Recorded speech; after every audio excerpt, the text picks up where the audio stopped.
Alright, so hey everybody, this is Duke from Discovering Homestuck, and last time we left off, in 15 days total, things were going weird, and I'm not sure what anything is going on ever, but keeping true to my promise, I will continue reading 15 days total, starting off from page 10 out of 53. What are you doing out here? Oh great! Hey, put two and two together, dumbass. It just figures that all of the memories in your life, and you just walk into this one.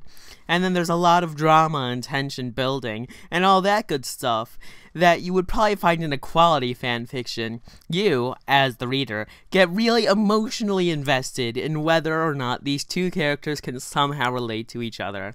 And you may or may not be torn up for a few seconds, if they don't. You know what your problem always was? You're not getting what's inspiring this.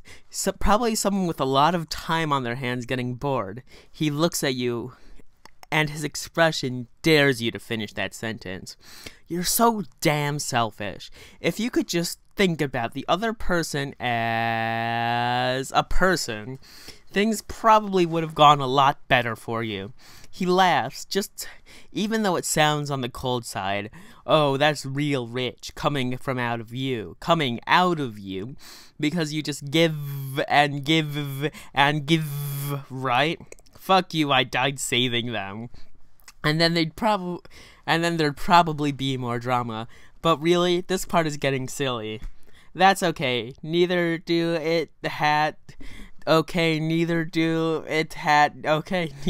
I. This page unintentionally left mostly blank, for reasons only known to the horror terrors. I am a mature cat. I will not cause problems. Wow. S. Chapter High Boob. The scalemates, after the squiddles, hussy shall put through the slaughterhouse.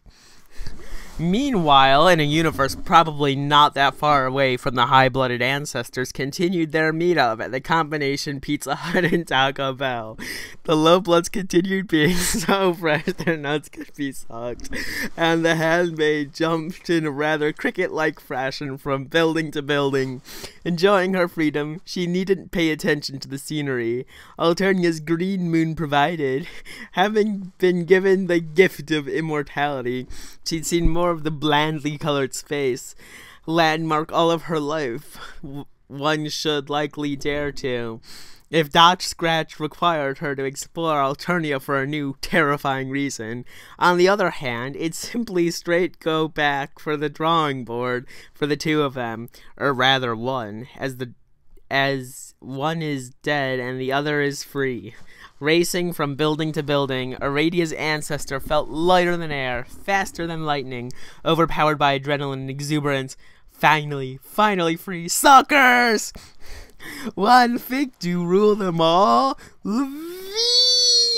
Dicks,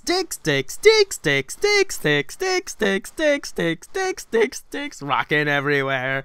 They were covered in hot gods, jelly, oh god, who cares?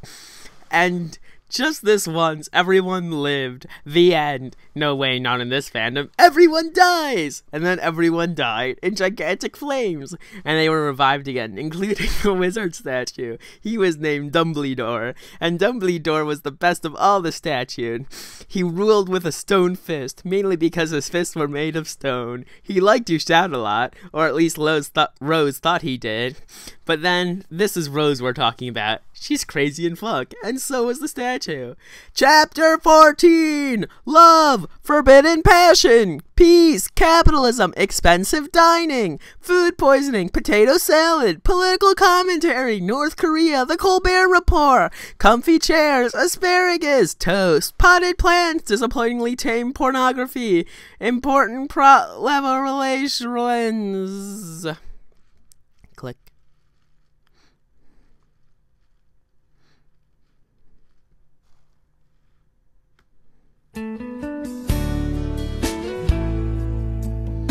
Chapter 15.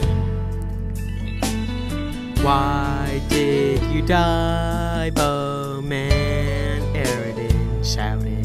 How do I get get through. I'm not gonna let that overpower my beautiful singing voice. Why did you die, Bowman? Aridin shouted, clutching his one true love's quickly fading hand heart tenderly. Nobody had seen it coming, but it was a tragedy.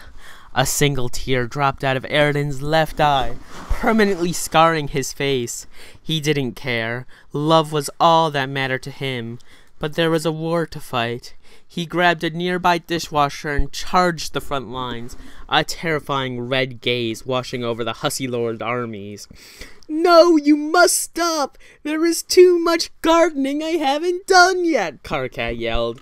But it was a futile gesture. The dishwasher, full entirely with grenades, exploded, taking Aridin and the 14 combat bovines with him. The battlefield seemed to stop. Lalonde, with her blinding stare, cried like someone who was very, very upset. Everyone cried. Nobody could have stopped him, and nobody would have. Chapter 16! Chapter 16! Chapter 16! Chapter 16! Chapter 17! The movie! In Faust's Mega Pony Palace, she saw a fifth wall that had an image of Hussy on it. Before she could do anything, Hussy jumped out and kissed her gently on the lips, tenderly, like the most passionate lover, giving her a wing and horn boner. "I want you," he said to her. About Himaruya, don't you love him?" asked Lauren. "He has no feelings for me anymore," said Hussy sadly. "But you, so kind, nice, loving, all the things, I could never be." But before Hussy could go on, a huge dick came out of nowhere. It roared, "Give me food!" Andrew shouted, "No!" and gave the dick a heart attack. Then Faust fucked Hussy, and Sipiter Man took sexy pictures. Chapter 4, Expensive Haircuts and Misery. I love you guys. I love you all so much. Really. It's beautiful, man. This thing is beautiful. Chapter 4, Expensive Haircuts and Misery. Tell me what went wrong. Where is my daughter? Where is my dick? Shouted an enraged Gamzee as he lambasted himself in one of his afternoon soper-slimed-induced hallucinations. Excuse me. This quickly became tedious, however, so the narrative quickly switched to someone else entirely. Chapter 4, Expensive Haircuts and Karkat. An airy mist seemed to drape itself across Fort Pants. The sky turned a sickly green color, and caught outside found themselves coughing. Oh, and those caught outside found themselves coughing and turning into hipsters.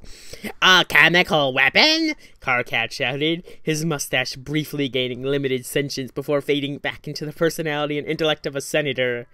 "This is not good!" shouted Terzi, whose job entirely consisted of informing Karkat of this when relevant. She was awarded a dildo. "Sir, do you want me to prepare the photon dicks? I mean Lex," exclaimed Nepeta, who is too busy enjoying a delicious dick with Equius to hear Karkat's reply. "No! I want to know where my plant pot is. I have not put it on my head and paraded around the foyer singing show tunes yet today," he shouted.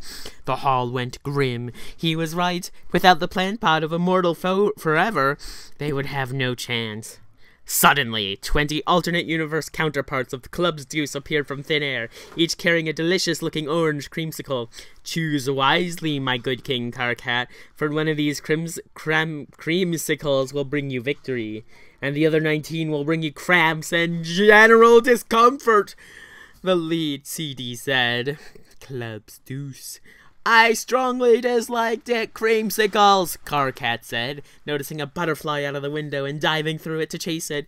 "Oh," said the lead Club's deuce, who nibbled on his own creamsicle and immediately fell to the floor convulsing.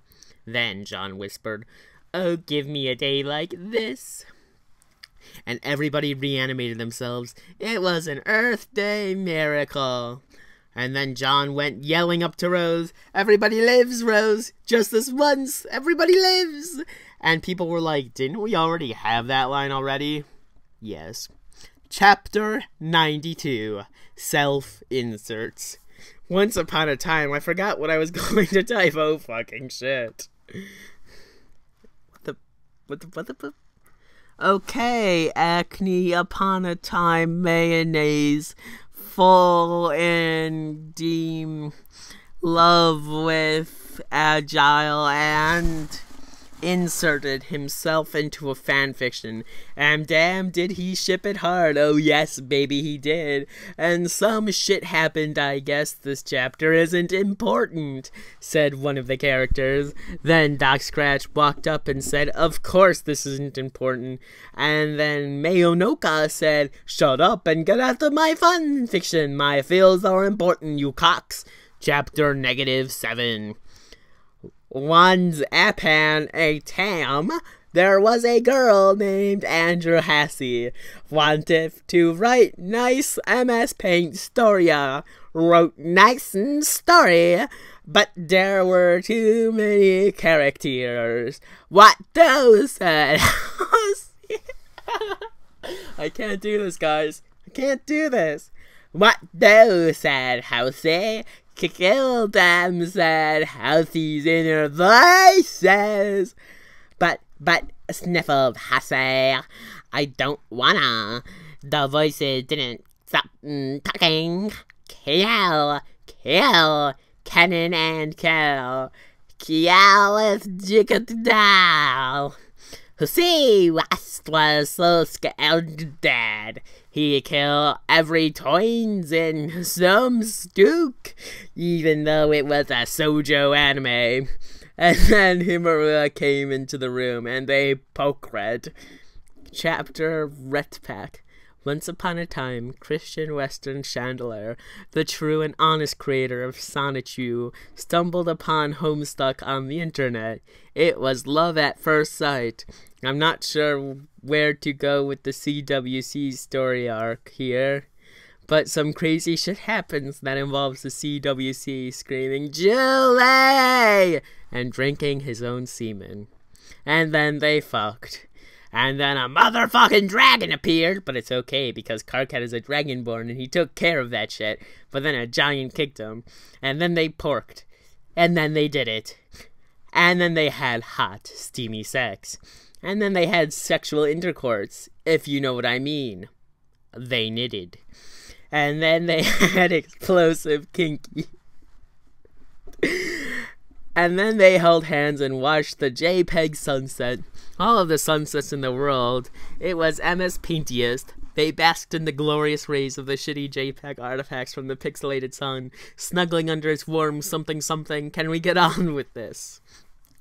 And then some exciting stuff happened, but unfortunately, it's classified. God damn it, I can't read yellow text.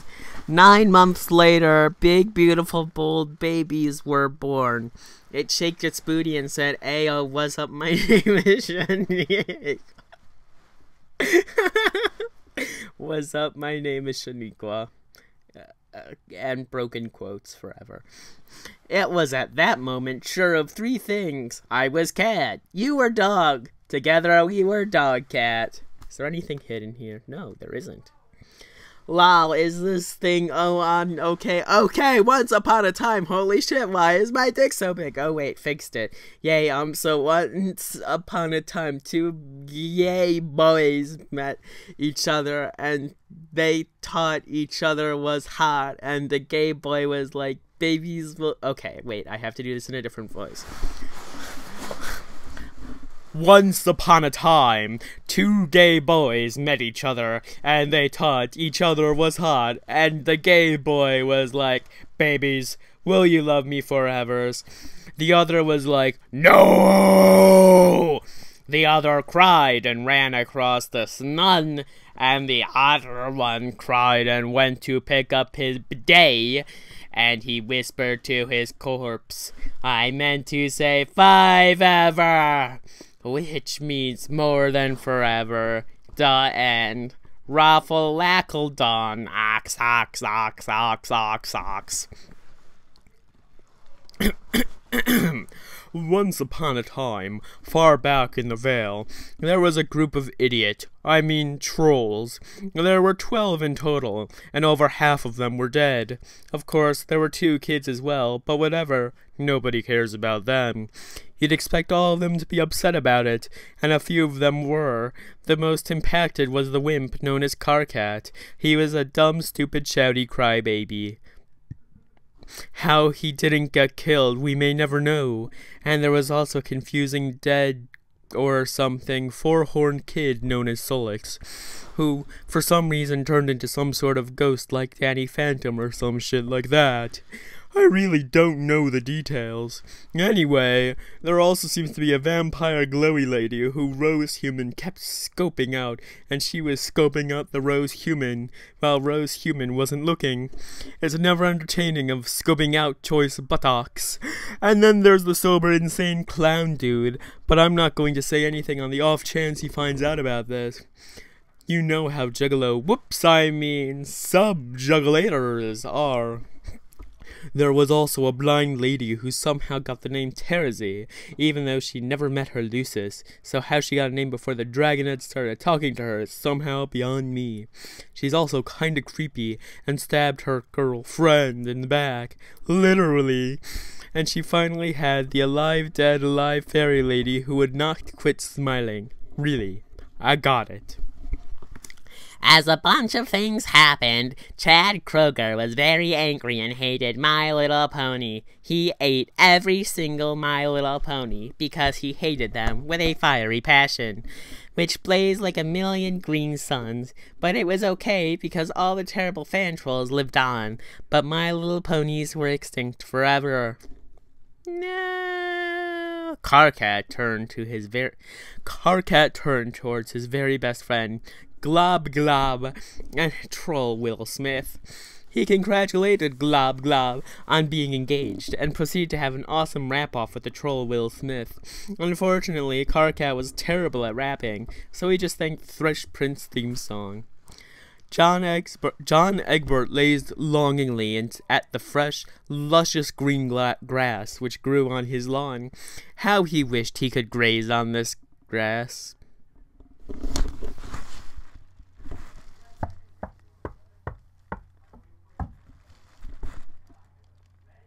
What the fuck?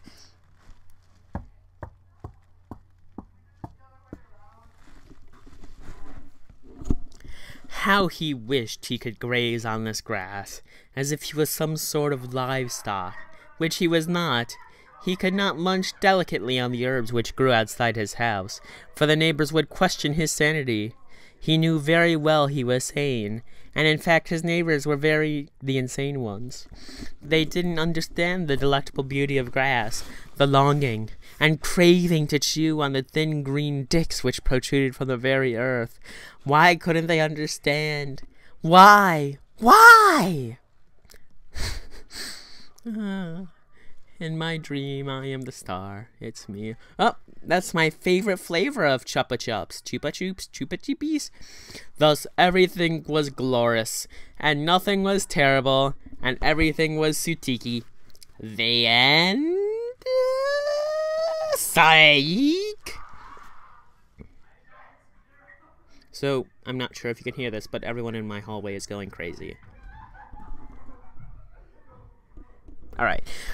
Mad Max was on the roof, waiting for her spade mate to strike. Suddenly, Octopimp jumped her, but Mad Max parred Octo's mic attack. Finally, Mad Max said, "Took you so long." Octo shrugged and said, "Sorry, I got cut up in Suck Ivan's tits." Then butts farted everywhere.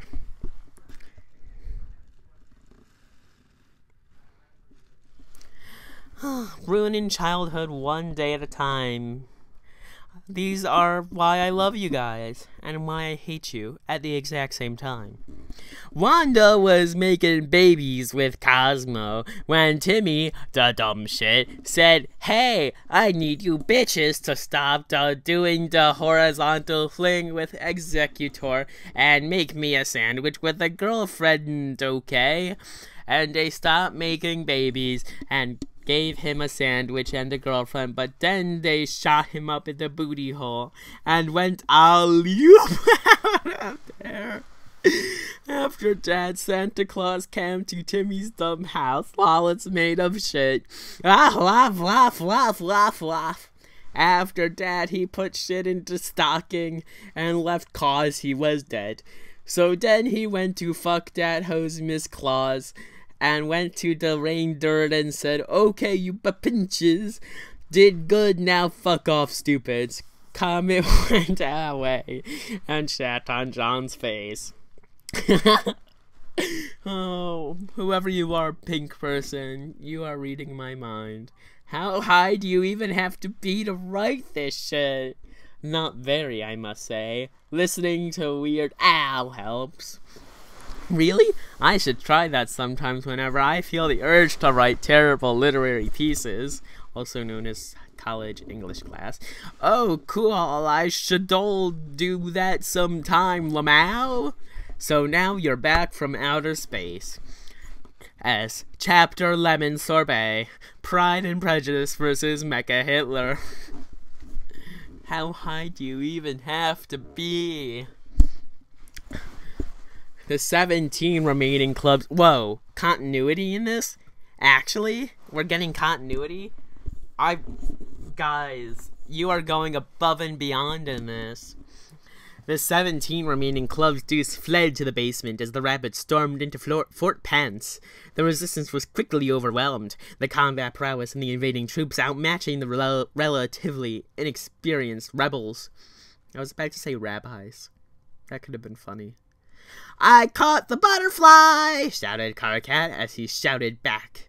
As he climbed back into the window he had originally dived out of, spraying thick red blood everywhere as he cut himself on the shards of glass. "Wait, shit, this is bad," he said, grabbing his sickle and immediately decapitating 3 enemy rabbis with a single stroke. Suddenly, Gamzee crashed through the ceiling, eating a pastry shaped like a pastry. "That pastry reminds me of home," said Carcat, who had decapitated another 14 rabbis, in the time it took for us to describe the pastry. Just then, Uboa appeared. "Get in my belly!" it shouted as dozens of confused hipsters shrieked at the sight of these unmoving, kind of adorable and panda-like form. 55. Chapter 203. Electric Boogaloo. How am I? Well, okay. Adrian Brody, cried out the Golfrenchians as the pale dawn of the fjords greeted them. They knew. They were aware. They had a clearness of thought that only by members of Hetalia fandom, but those aren't actual people. Seriously. "This is the stupidest shit I ever did read," Carcoot exclaimed calmly, fake twisted in the rage of an extremely calm boulder. "Why is everyone humping each other?" Terzi cried at the rash words, laughing because it is prediction. And then Carcut's eyes went wide as everyone started humping. Just as he had read the terrible fanfic Terz has written, except for Eridans, like No Ponty likes it, No Ponty likes it because he was a jerk. Also, he tasted like raisins.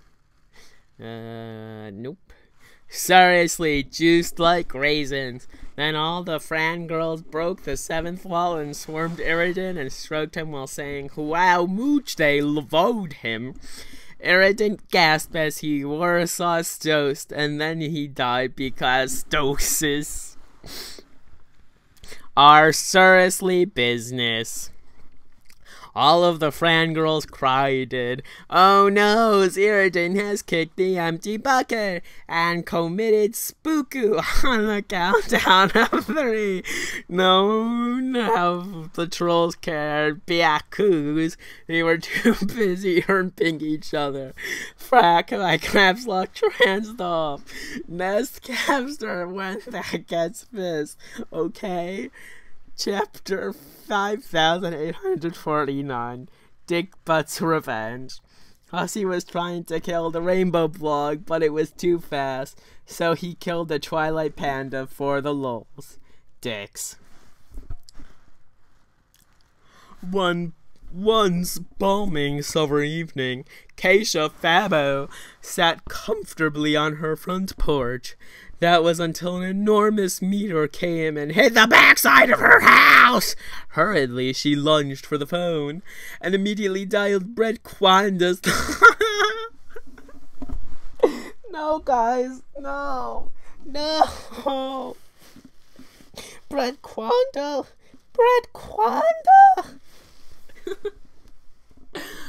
Oh, man, guys, dude. And immediately dialed Brett Quanda's number.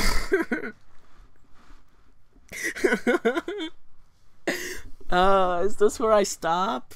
No, I can't. I have to keep going. We have to keep going. Brett Quanda, do you motherfucking see this? Brett Quanda sounded genuinely surprised. No, Coral, does I motherfucking see what? This big-ass rock crushed my house. Oh, Coral, laughed Brett Quanda. Coral, we be playing Spurb. After several hours, Keisha Fabo uninstalled Spurb and entered the Inciposphere. Later, she met up with Brett Quanda in the land of panties and thug daddies to fuck with. In the distance, 2 snarky hosts saw a shadow approaching them. It was Deltrees. Oh no, Quirrell, snarled Keisha, who withdrew no weapon even though her greatest rival came closer. She needed no weapons. She was Keisha Fabo, the ghetto girl whose rapier wit was her greatest weapon.